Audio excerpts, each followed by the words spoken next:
अगर आज के समय में इस पृथ्वी पर सबसे ताकतवर स्पीशीज को देखा जाए तो उनमें सबसे बड़ा नाम हम इंसानों का ही आता है।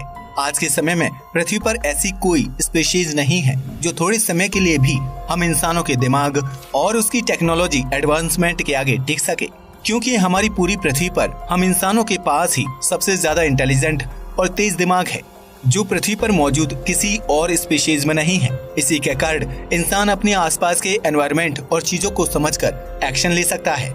आज के समय में हम इंसानों का दिमाग हमारी पृथ्वी तक ही सीमित नहीं है, बल्कि हम पृथ्वी के आसपास ग्रहों और अपनी सोलर सिस्टम और यहाँ तक कि अपने यूनिवर्स के बारे में भी लगातार जान रहे हैं। और हमारी रिसर्च के मुताबिक अभी तक हमारे यूनिवर्स में भी हम इंसानों से ज्यादा इंटेलिजेंट कोई एलियन स्पीशीज मौजूद नहीं है, और अगर है भी तो शायद वो हमारी नजरों से अभी तक काफी दूर है। पर इंसानों की इतनी इंटेलिजेंसी को देखते हुए सवाल उठता है कि आखिर कैसे पृथ्वी पर हम इंसानों का जन्म हुआ, और आखिर वह पहला इंसान कैसे जन्मा था जिसने पृथ्वी के सबसे इंटेलिजेंट स्पीशीज की नींव रखी। तो दोस्तों, आज हम जानने वाले हैं कि पृथ्वी पर सबसे पहले इंसान का जन्म कैसे हुआ था। आप सब जानते ही होंगे कि हम इंसान इस धरती पर हमेशा से ही मौजूद नहीं थे, क्योंकि यदि ऐसा होता तो शुरुआत में जब धरती पर डायनासोर्स जीवित हुआ करते थे तब हम उनके साथ कैसे रह पाते, क्योंकि डायनासोर्स के रहते हुए हम इंसानों का पृथ्वी पर अच्छे से डेवलप हो पाना लगभग नामुमकिन था। और अगर डायनासोर्स के समय हम इंसानों की एक डेवलप स्पीशीज मौजूद होती तो शायद वो भी डायनासोर्स की तरह पृथ्वी पर से विलुप्त हो चुकी होती। और ये इस बात का प्रमाण है कि हम डायनासोर्स के मृत्यु के बाद ही धरती पर आए होंगे। लेकिन क्या कभी आपने सोचा कि पहला इंसान धरती पर कैसे आया था और कहां से आया था? तो इसे समझने के लिए सबसे पहले हमारा ये जानना जरूरी है कि धरती पर जितने भी जीव मौजूद हैं वो सब पहले के जीवों से इवॉल्व होकर ही आए हैं, जो कि एक समय पर धरती पर मौजूद हुआ करते थे। इस प्रक्रिया को इवोल्यूशन कहा जाता है। वैज्ञानिकों ने रिसर्च में पाया कि हमारी पृथ्वी पर जीवन की शुरुआत समुद्र से हुई थी। पृथ्वी पर जीवन की शुरुआत आज से करीब 3.5 बिलियन साल पहले माइक्रो ऑर्गेनिजम्स की फॉर्म में हुई थी। यानी कि यह इतना छोटा था कि इसे हम अपनी आंखों से देख नहीं सकते थे, और यह पानी के अंदर काफी गहराई में रहा करते थे। लेकिन बाद में जब धीरे धीरे इवोल्यूशन होता गया तब इन माइक्रो ऑर्गेनिज्म में काफी सारे बदलाव होना शुरू हो गए। यह सिंगल सेल्यूलर से मल्टी सेल्यूलर बन गए, जिसके बाद इनमें कई कॉम्प्लेक्स स्ट्रक्चर बनने लगे, और समय के साथ यह पूरे मल्टी सेल्यूलर ऑर्गेनिज्म इवॉल्व होने लगे। इनमें से कुछ उस पानी में ही रुक गए और कुछ धीरे धीरे पानी से बाहर जमीन पर भी रहना शुरू कर दिए। इसके कई हजारों लाखों साल तक इवोल्यूशन कुछ इस प्रकार हुआ कि बड़े बड़े जीव भी धरती पर अस्तित्व में आ गए, जैसे कि डायनासोर्स। और ऐसा भी कहा जाता है कि इन डायनासोर्स की प्रजातियों के खत्म होने के बाद ही ह्यूमन इवोल्यूशन की शुरुआत हुई। आइए हम इसे और भी गहराई से समझने की कोशिश करते हैं। ऐसा कहा जाता है कि 66 मिलियन साल पहले एक बड़ा एस्टेरॉइड धरती से टकराया था। उस समय पृथ्वी पर एस्टेरॉइड की टक्कर काफी ज्यादा खतरनाक थी, जिसके चलते पृथ्वी का वातावरण लगभग पूरी तरह से खत्म हो गया था। पृथ्वी का इकोसिस्टम पूरी तरह से बिगड़ गया था। पृथ्वी के समुद्रों में बड़ी बड़ी समुद्री लहरें उत्पन्न हुई थी, जिसने पूरी पृथ्वी को डुबो दिया था। पृथ्वी पर बड़े बड़े भूकंप आए थे, और इसके अलावा वैज्ञानिक ये भी बताते हैं कि उस समय एस्टेरॉइड की टक्कर के चलते पृथ्वी पर मौजूद ज्यादातर बड़े वोल्केनो भी फट गए थे। और इन सभी घटनाओं के एक साथ होने के चलते पृथ्वी पर एक बहुत बड़ा मास एक्सटिंक्शन हुआ था, जिसके कारण इन डायनासोर्स की प्रजातियों का अंत हो गया था, और साथ ही जमीन पर रहने वाले कई अन्य रेप्टाइल्स भी इसमें मारे गए थे। ऐसा भी माना जाता है कि लगभग 75% फ्लोरा और फौना भी इसमें नष्ट हो गई थी। इसके कारण ये हुआ कि धरती पर कई सारी निचेस यानी कि कुछ प्रजातियों के रहने का स्थान अब खाली पड़ गया था, और साथ ही धरती के इकोसिस्टम का बैलेंस भी खराब होने लगा था। इसलिए अब धरती को नई प्रजातियों की आवश्यकता थी, जिसके कारण मैमल्स अस्तित्व में आना शुरू हो गए। और इसके 10 मिलियन साल बाद इन्हीं मैमल्स की 3 से 5,000 प्रजातियां धरती पर अस्तित्व में आ गई, जिनमें से एक थी प्राइमेट्स यानी बंदर जैसे दिखने वाली प्रजातियां। और फिर इन प्राइमेट्स में भी कई सारे बदलाव आए, जैसे कि जो पहला बदलाव था वो ये था कि यह प्राइमेट्स 2 अलग अलग ग्रुप्स में डिवाइड हो गए। इनमें से एक था स्ट्रेप्सरीन, जिन्हें वेट नोज्ड प्राइमेट्स भी कहा जाता है, क्योंकि इनमें सूंघने की शक्ति थी। दूसरे थे हैप्लोरीन्स, जिन्हें ड्राई नोज प्राइमेट्स भी कहा जाता है, क्योंकि इनमें देखने की शक्ति ज्यादा थी। यानी यह दोनों इंसानों के दो एट्रीब्यूट्स दर्शाने लगे, सूंघना और देखना। इसके बाद लगभग 20 मिलियन साल पहले इवोल्यूशन के कारण पहले एप अस्तित्व में आए, जिन्हें प्रोकाउंसल कहा जाता है। यह बंदरों जैसे दिखते थे, लेकिन इनमें इंसानों जैसे फिजिकल एट्रीब्यूट्स की डेवलपमेंट होने की शुरुआत हो गई थी। माना जाता है कि ये हमारे पूर्वज से दिखने में बड़े हुआ करते थे और इनका वजन 100 पाउंड्स जितना होता था और इनमें कोई पूंछ नहीं होती थी। फिर जब ये भी इवॉल्व होने लगे तो गिविंस और गोरिल्ला जैसे जीव भी अस्तित्व में आ गए। और क्या आप जानते हैं कि इसके बाद लगभग 7 मिलियन साल पहले चिंपैंजी भी इवॉल्व हुए और माना जाता है कि ये हमारे सबसे नजदीकी पूर्वज थे। इसके बाद आर्डिपिथेकस नाम के जीव भी अस्तित्व में आए और इनका ब्रेन साइज एप्स जितना बड़ा था। साथ ही यह पेड़ों पर रहने वाले जीव थे।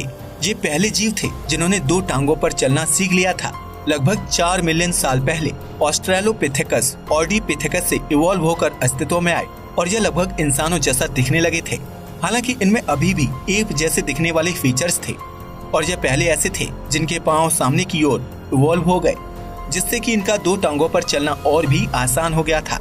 और अब यह अपने हाथों का इस्तेमाल स्टोन टूल्स बनाने में करते थे और ये भी आगे चलकर 2 ग्रुप्स में डिवाइड हो गए, जिनमें से पहले वो थे जिनकी जॉज यानी कि जबड़े काफी बड़े हुआ करते थे और दूसरे वो थे जिनका ब्रेन साइज काफी बड़ा हुआ करता था। लेकिन इनमें से बड़े ब्रेन साइज वाले जीव ही आगे और इवॉल्व हो सके और इन्होंने एक नई जीनस की शुरुआत की जिसका नाम था होमो। यदि आसान भाषा में समझें तो जीनस का अर्थ है प्रजातियों का एक ऐसा ग्रुप जो आपस में ज्यादा रिलेटेड होता है और होमो एक लैटिन शब्द है जिसका अर्थ है मैन। और कहा जाता है कि असली मानव इतिहास की शुरुआत यहीं से हुई थी। इस होमो जीनस के पहले सदस्य थे होमो हैबिलस, जिन्हें हैंडीमैन के नाम से भी जाना जाता है क्योंकि यह पत्थरों से बने हुए औजारों का इस्तेमाल करते थे। इनके बाद लगभग 1.9 मिलियन साल पहले होमो इरेक्टस अस्तित्व में आए। इनकी टांगे लंबी होती थी और बाजू थोड़ी छोटी, जो कि आज के मॉडर्न ह्यूमन जैसी थी। अब यह पेड़ों से हटकर पूरी तरह से जमीन पर रहना शुरू कर दिए थे। इनका ब्रेन साइज भी काफी बड़ा था, लेकिन बाद में यह अफ्रीका के बाहर माइग्रेट करने चले गए। इन्हीं के कारण मानव धरती पर अलग अलग जगह रहने लगे।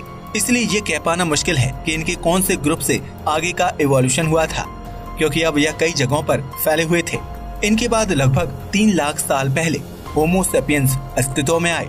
इनका ब्रेन साइज पहले से ज्यादा विकसित था और साथ ही यह ज्यादा क्रिएटिव और इनोवेटिव भी थे। यही कारण था कि इनके पहले धरती पर मौजूद नियांडरथल कम क्रिएटिव होने के कारण अस्तित्व से हट गए और इन होमो सेपियंस ने उनका स्थान ले लिया। उस समय होमो सेपियंस पृथ्वी पर मौजूद सबसे ज्यादा इंटेलिजेंट स्पीशीज थी, जो अपने शिकार को आधुनिक पत्थरों के हथियारों के जरिए आसानी से शिकार कर सकती थी। इसके अलावा होमो सेपियंस की क्रिएटिविटी के चलते होमो सेपियंस अपने आसपास के एनवायरनमेंट को दूसरे जानवरों से ज्यादा अच्छा समझ सकते थे और अपने आप को दूसरे जानवरों से बचा भी सकते थे। होमो सेपियंस की इसी क्रिएटिविटी के कारण होमो सेपियंस ने समय के साथ अपनी सभ्यताओं को मजबूत करने और अपनी टेक्नोलॉजी को मजबूत करने पर लगातार काम किया। होमो सेपियंस ने समय के साथ जानवरों के शिकार के साथ साथ वेजिटेरियन चीजों को भी खाना शुरू कर दिया और खेती जैसी चीजों को समझा।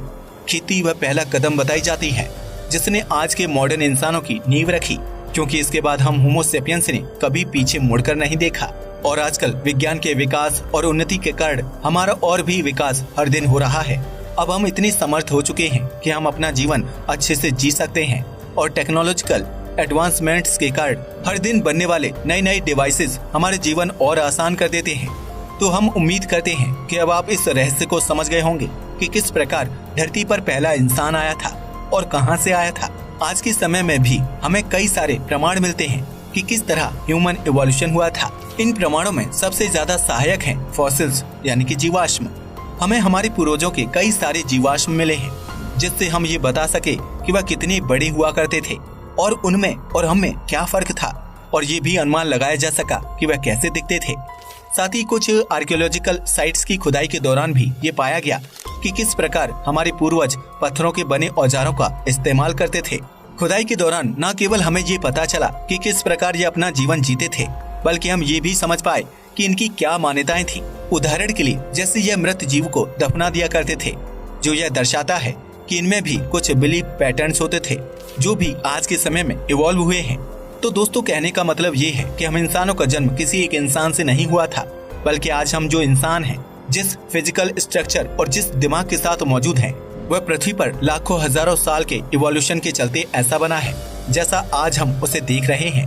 और ये इवोल्यूशन लगातार जारी है और आगे भी आज से कई हजार या लाख साल बाद हमें हमारी अपनी ही इंसानों के शरीर और यहाँ तक कि दिमाग में भी काफी ज्यादा बदलाव देखने को मिलेंगे। और ऐसा भी हो सकता है कि आज की तुलना में हमारी फ्यूचर की मानव सभ्यता आज के हम इंसानों से हजारों गुना ज्यादा समझदार और तेज दिमाग वाली हो। कुल मिलाकर कहने का मतलब है कि इवोल्यूशन कभी नहीं रुकता है और ये लगातार जारी रहता है। आज के लिए बस इतना ही। वीडियो पसंद आया हो तो इसे लाइक और शेयर करें, साथ ही चैनल को भी सब्सक्राइब करें। जय हिंद दोस्तों।